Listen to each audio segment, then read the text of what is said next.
Olá, seja bem-vindo a mais uma edição de entrevista em comemoração ao Dia do Professor. Ao longo do mês, todas as sextas-feiras, nós vamos trazer debates sobre temas relacionados à profissão. Hoje é dia de falar sobre o processo de alfabetização em tempos de pandemia. E para conversar sobre esse assunto, nós contamos com a presença da professora Maria do Carmo Kobayashi, do curso de Pedagogia da Unesp em Bauru. Professora, muito obrigada por aceitar o nosso convite, né, e participar desse bate-papo. Na verdade, quem agradece sou eu, né? Queria só fazer um aporte. Eu sou professora do curso de Pedagogia e também no curso de Artes Visuais e Licenciatura, que faz todo um diferencial na minha vida e justamente nos processos que eu vejo da alfabetização, Leide. Com certeza. Então, professora, para a gente começar esse nosso bate-papo, eu gostaria, antes de abordar, né, o contexto da pandemia, que a gente esclarecesse algumas questões em relação ao processo de alfabetização. Para muita gente, ele ocorre nos anos iniciais do ensino fundamental, no primeiro e no segundo ano. Mas como o nome mesmo já diz, esse é um processo, né? Ele não está restrito só a esse período. Exato, exatamente. Você tocou no ponto nevrálgico, né? Os processos de alfabetização que culminarão, né, com a produção de leitores e de escritores que entendem e interpretam o código escrito, ele tem início, Leire, muito antes. Esse início é no início da vida, né? No contar histórias da família, né? No contato dos pais, dos avós, dos adultos, né? De toda uma família que conta a história da família, que conta a história de memória, que apresenta livros para essa criança estar tendo contato. Um outro fato que é muito importante é o manusear desses objetos para leitura, né? A serem lidos não só em textos, mas também em imagens. Antes de nós lermos o texto escrito, nós precisamos aprender a interpretar o texto gráfico, o texto pintado, o texto artístico, né? As histórias em quadrinho e tudo mais. E o desenho também é uma forma muito importante, o brincar. Então, são processos que começam desde o brincar, do cut, achou, com a criança, até os processos maiores, onde a gente conta uma história para essa criança, e essa criança sente desejo de representar essa história no jogo simbólico, na brincadeira, ou ainda desenhando essas ações, né? Aliás, são justamente esses eventos que alimentam a fantasia e a imaginação, duas faculdades humanas que sem elas nós não aprendemos, nós não nos apropriamos das coisas e dos objetos, né? O nosso desenvolvimento afetivo, psicológico, moral, ele perpassa por essas questões de vivenciar, né, desde pequeno, né, até a adultez. Então, perceba que esse processo que culmina com ler e escrever, interpretando e analisando o que se lê, o que se tem nas paredes, nos livros, ele antecede a ida à escola. E, nesse sentido, professora, o papel da família é fundamental. Exatamente. Portanto, esse processo anterior que eu citei, né, da leitura, da contação de história, da família apoiando, e aqui eu quero reiterar o papel dessa família, ele é aquilo, e de toda uma sociedade, ele tem um nome, são os processos de letrar, de letramento, né? De mostrar o papel social da escrita e da leitura. Quando você vê, quando a criança vê os pais escrevendo bilhetes, quando a criança vê os pais lendo um encarte do supermercado, hoje os jornais, né? Eles não têm um peso tão grande, porque muitas famílias que têm o hábito da leitura dos jornais, os jornais fazem com os artefatos tecnológicos, seus celulares, os seus tablets, né? Então, esses são processos muito importantes eles são concomitantes e eles são congruentes com o que vai acontecer na escola. Então, família e escola têm papéis super definidos que se juntam. Entretanto, nos anos iniciais, o papel da família é importantíssimo. E com as aulas presenciais ainda suspensas, né, em grande parte das escolas, muitos pais estão preocupados no comprometimento, né, desse processo de alfabetização. Como que você avalia esse ponto específico? Bom, primeira coisa, nós temos que estar cientes das nossas funções, dos nossos papéis, né? Na presença da família, nesse olhar, justamente quando a gente fala dos processos de leitura, né? Esse papel da família, de modelo da família, do hábito da leitura, do hábito da escrita, né? Isso daí é uma coisa que a família tem que estar ciente. Segunda coisa, quanto mais tecnológica é a nossa sociedade, mais nós necessitamos dos processos de leitura.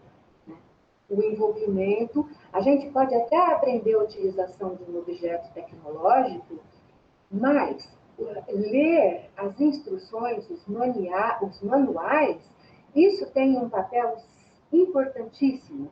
Então, nesse momento de retenção, de contenção social, né, essa família tem que estar mesmo preocupada. Entretanto, um ponto nos chama a atenção, e ele é ponto de pauta principal. Nesse momento, eu faço uma afirmação que eu ouvi de alguém e eu achei muito importante. Originalmente, ela não é minha. Nesse momento, escola e família têm papéis que, em relação aos processos de alfabetização, que menos é mais. E por que menos é mais? Nós temos que estar mais preocupados com a sanidade emocional, psicológica, física das nossas crianças, porque essas condições estando asseguradas, a leitura ela está por todo o tempo. Hoje, poucas são as casas que não existe papel, que não tem lápis, e que os pais e que a escola não possa, de alguma forma, desencadear o processo pela leitura, né? Foi-se o tempo que livros, revistinhas eram, ainda no Brasil, o livro é muito caro, né? Mas, por exemplo, eu tenho acompanhado, por conta de trabalhar com prática de ensino e estar supervisionado, os meus alunos eles estão com algumas ações de estágio digital, estágio remoto supervisionado, e eu tenho acompanhado aulas, né? Então, compete à família apoiar. Só que aí nós colocamos uma responsabilidade na mão da família que a pandemia vem estar trazendo luz, luz no sentido de mostrar uma realidade até então desconhecida. Que realidade é essa, né? A realidade de que nós imaginávamos que todos tinham acesso às mídias tecnológicas, à internet. E nós estamos vendo que isso não é realidade.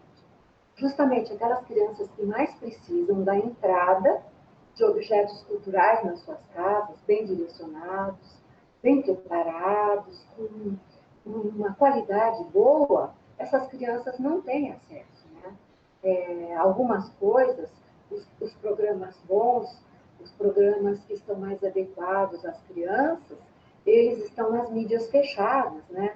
Mas eu tenho acompanhado o Centro de Mídias de São Paulo e muitas das ações que são apresentadas são muito interessantes, né?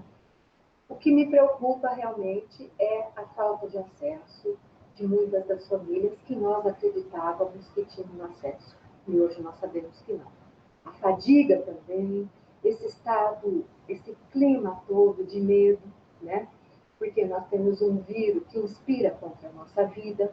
Nós sabemos que dentro da escala de sobrevivência, de importância para a nossa sanidade, né? A questão da segurança da vida é uma coisa muito importante. E esse vírus ele tem se mostrado altamente perigoso à continuidade das nossas vidas.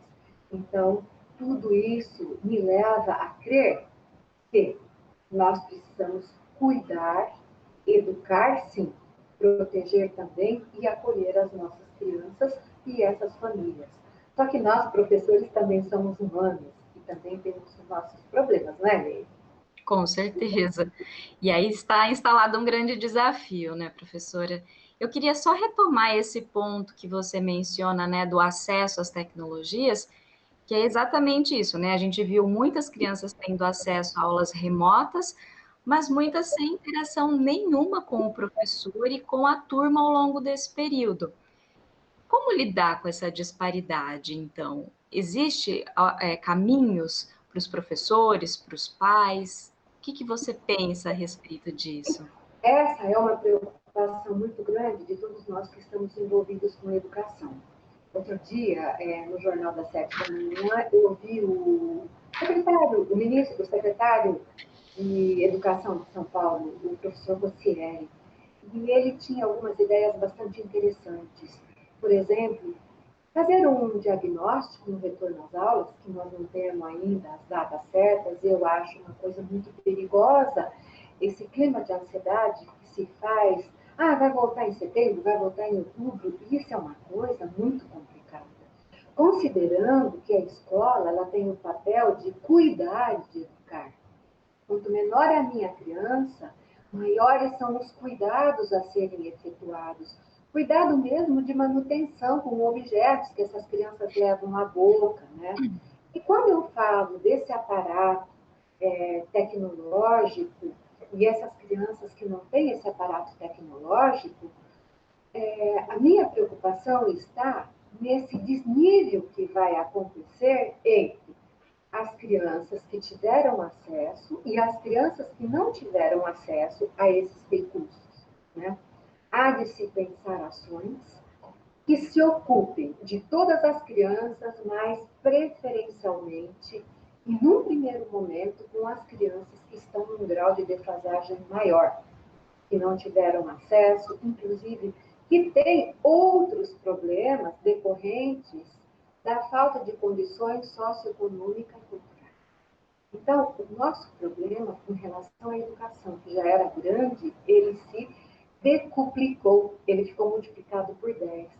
Só que, por outro lado, eu acho que as crises elas vêm para testar-nos. Veja a utilização dos artefatos digitais tecnológicos. Quando que eu, estou falando por mim, imaginei, nem no mais longo futuro, que as minhas aulas todas seriam remotas, que as minhas aulas e o meu contato com os alunos não seriam físicos. Né? Então, em cada grau e para cada condição, nós vamos ter que repensar a educação.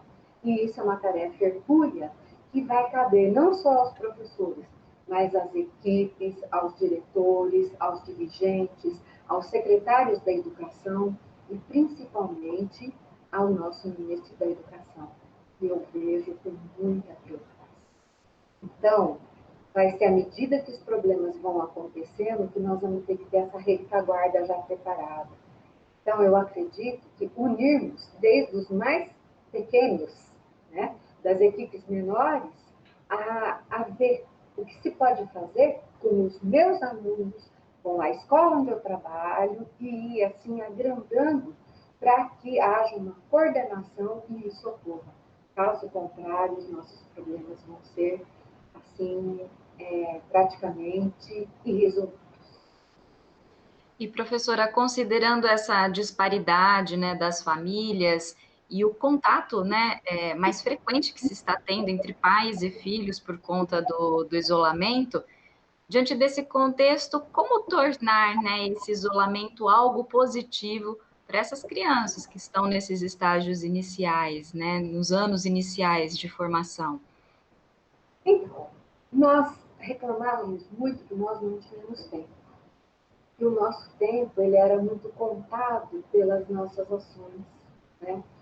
Continuamos sem tempo, porque essa situação de pandemia, essa situação de contenção social, ela nos fez ficar fechados em espaços. Para alguns isso é muito bom, para outros nem tanto. Me preocupa muito as crianças que moram em conjuntos habitacionais que não estão previstos espaços para essas crianças, com apartamentos muito pequenos. Crianças são muito barulhentas, crianças não têm parada.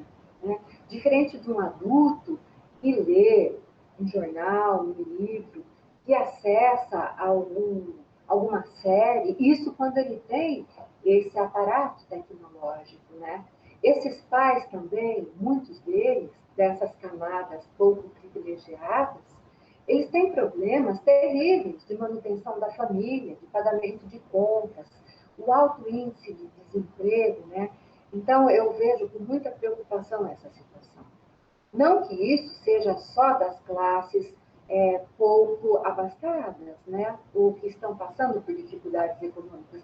Em todas as classes, nós percebemos pais que estão totalmente despreparados para a função familiar, né? E que os filhos, eles foram um acidente na vida deles. E isso nos preocupa muito, né? E a esses pais eu me dirijo e peço cuidado e cautela. Crianças são diferentes de adultos. Crianças pensam e agem diferente de adultos. Há bem pouco tempo, nas minhas aulas da pós-graduação e da graduação, eu descobri um livro de um escritor italiano, eu não vou me lembrar o nome do livro, né? Eu, inclusive, pude, né, comprar o livro, ele está chegando, que se chama Um Peixe é um Peixe. E ele sintetiza a forma como as crianças pensam, né? Então, é a conversa entre um peixe e um girino, numa lagoa, né? E esse girino, como todos sabem, ele se assemelha muito a um peixe, mas ele se desenvolve e ele sai da lagoa. Mas ele volta para a lagoa porque ele é um bichinho anfíbio, ele vive tanto na terra como na água. E ele volta a contar para o peixe como é o mundo aqui fora. E uma das imagens mais bonitas que tem, que me remete à inteligência da criança e a forma dela se apropriar do mundo, é pensando como ela age sobre o mundo. Então, quando o peixe pensa na descrição que o sapo faz para ele, o que é uma vaca? Uma vaca come grama, uma vaca tem pés, tem bolsas de leite cor-de-rosa, uma vaca tem 4 patas e uma vaca tem chifres e rabo. E o peixe, ele olha, ele se vê vaca, né? Mas ele não é uma vaca. E a criança é assim. Então, as perguntas que ela faz não é para chatear a família, é porque ela quer entender o mundo. A forma como ela pega os objetos mostra o despreparo que ela tem de coordenação, a forma brincalhona de falar, de rir, muitas vezes, ela não coaduna com a ideia de um adulto que já se esqueceu de como é ser criança. Então, o meu conselho para essas famílias, né, é que elas rememorem um pouco, que elas retroajam na sua própria história e para que elas vejam o que elas não gostavam de que acontecia com elas quando elas eram crianças e não repita isso com as suas crianças. Então, Leire, esse é o meu conselho e essa é a minha expectativa. Né? Hoje eu não tenho mais crianças. Meus filhos cresceram e não cresceram nessa época tão difícil da pandemia. E eu tento me colocar nessa situação e eu vejo as dificuldades porque as famílias estão passando, as pessoas estão passando, todos nós estamos passando. E eu acho que esse é um momento de prova e de reflexão. Mas eu tenho certeza que nós vamos sair, e eu espero que isso sirva para nós sairmos melhor. Porque se a gente viver toda essa situação tão difícil e nós não aprendermos nada e não melhorarmos nada, de nada valeu, né, Lili?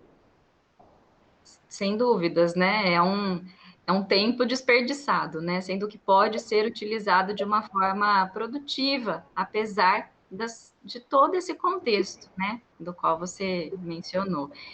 E, professora, falando agora um pouquinho da perspectiva dos professores, né? Desses anos iniciais. Os últimos meses reconfiguraram completamente, né, a prática profissional. Como você enxerga, né, os impactos para esses profissionais? Bom, primeira coisa, eu acho que a gente tem que olhar os dois lados. O primeiro lado é o lado do estresse, da canseira, é, desse mundo tecnológico que nós falávamos que nós estávamos no mundo tecnológico. No entanto, o máximo que os professores faziam, não estou falando de todos, mas da maioria daqueles que eu tenho contato, eles usavam muito pouco a tecnologia para os processos de ensino-aprendizagem.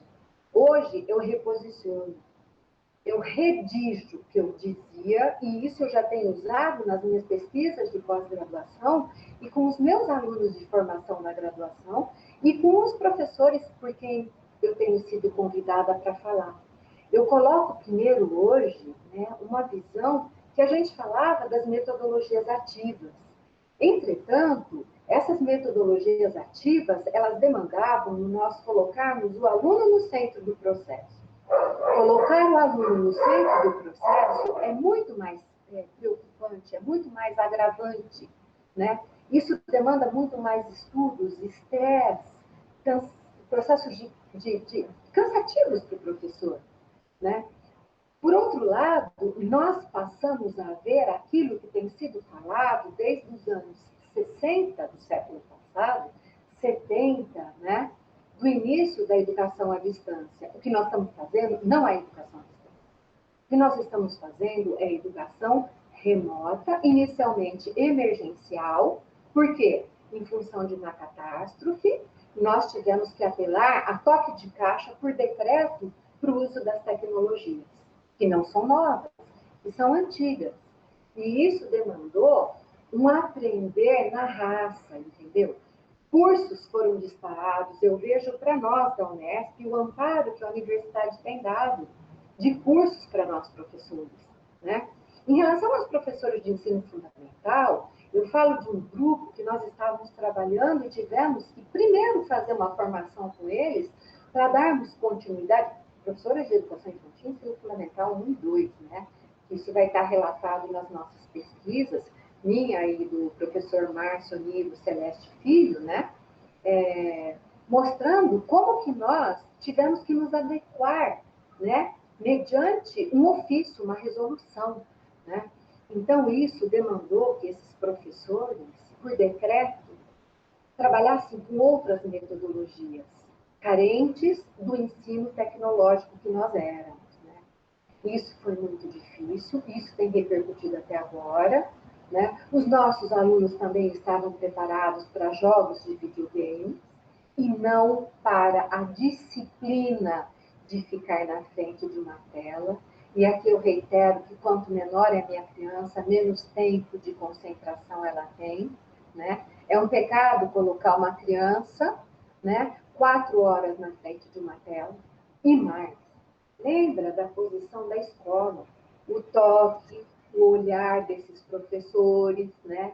O sair para tomar o lanche. Agora não. Nós perdemos tudo isso, o contato com os outros colegas de trabalho. Perdemos nós, professores, perderam os alunos, perdeu toda a sociedade o vínculo de fraternidade, né? E essa fraternidade tecnológica, ela nos aproxima. Mas nós, latinos, temos uma necessidade do carinho, do abraço e do afeto. E isso vai ter que ser revisto, né? Em que moldes, em que condições.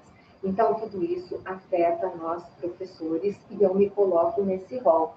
Então, isso tem mexido muito com a gente, né? E isso vai deixar marcas indeléveis e nós vamos ter que, no decorrer do tempo, ver como isso vai ficar. Eu aproveito para, né, fechar essa entrevista justamente com esse questionamento, né? Porque os desafios, eles não param, né, professora? A partir de agora, né, é um escalonamento. Logo nós vamos ter o retorno dessas aulas presenciais de forma a ser dimensionada ainda, não tem nada muito definido, né? Algumas escolas já começaram a retornar, outras não, e em ensino público, ensino privado, né? Cada um com as suas características. Então, é um momento de reposicionamento e ainda está tudo muito por ser definido, né? Exatamente. E nós temos uma outra questão que é o risco da vida, né? A nossa vida está em risco. Que condições? Até quando, financeiramente, nós vamos ter condições de dar suporte para as nossas crianças, né?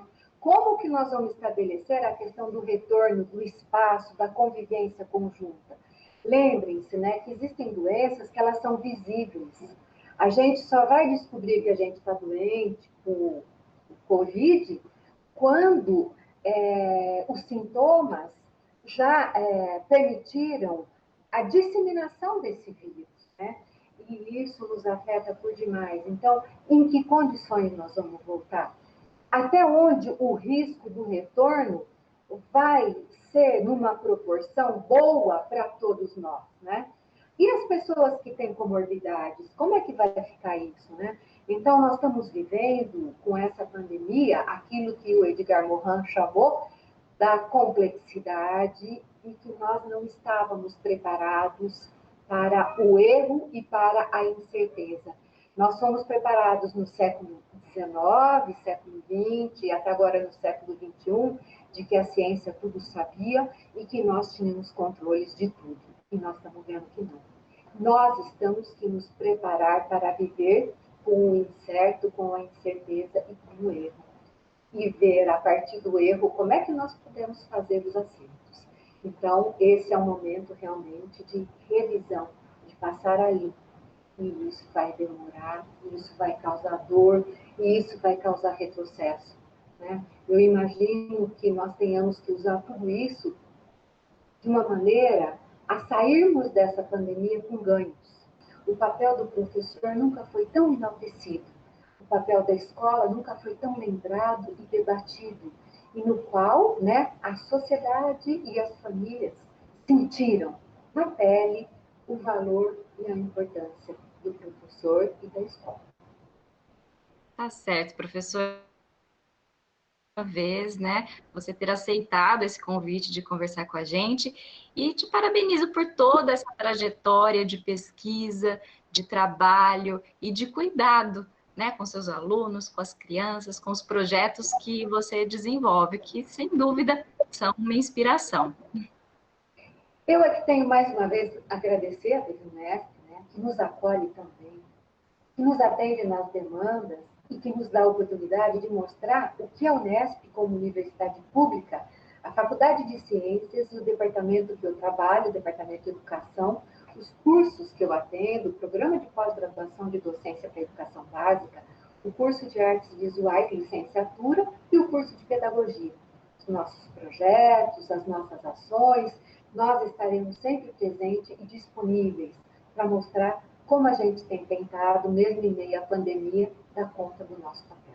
Muito obrigada. Obrigada, professora. Esta edição fica por aqui, mas você pode rever esta e outras entrevistas sobre os desafios da carreira de professor no nosso site e também no nosso canal no YouTube.